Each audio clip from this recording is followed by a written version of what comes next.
excited for him. I'm so excited to see him finally in a car that's worthy of his abilities. And it's so exciting.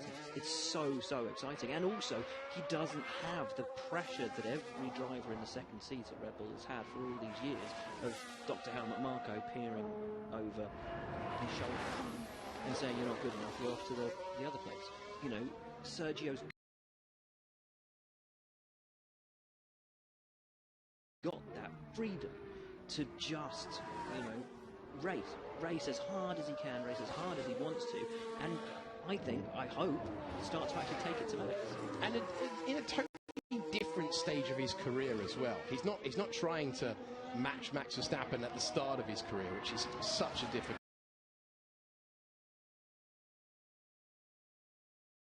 task. He's doing it with a number of years under his belt at different teams. Long time with the team that has turned into Aston Martin now, and so he's going to have to learn new workflows, new practices. He's got to get to know a new team. He was so close to his team at Racing Point. And that comes from being there a long time, but also there was a personal connection there. There was, you know, he loved that team. He loved everyone at that team. Of course, you know, by taking the action that he did, he ultimately saved all of their jobs. You know, it was a very awkward time for him, and what ended up happening when the team morphed from being Force India into being Racing Point.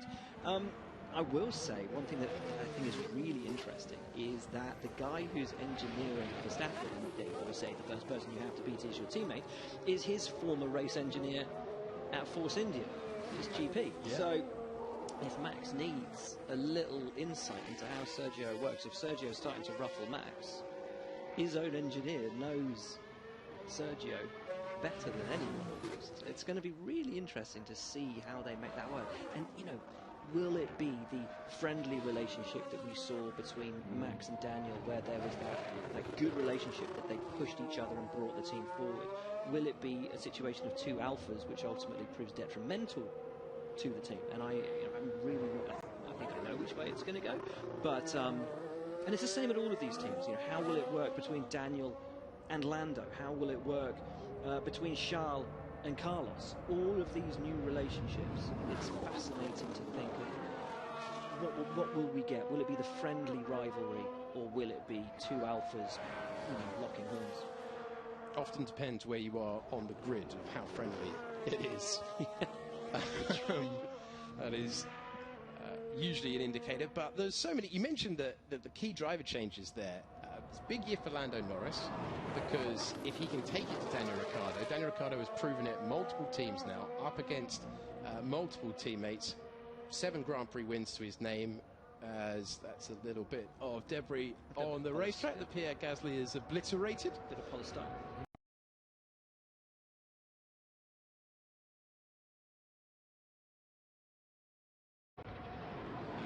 On his way to the second fastest time of the day, mind you, but yeah, it's stuck in the front wing end plate on the right-hand side of his car, left-hand side of your screen, just at the front, so I think he'll probably return back.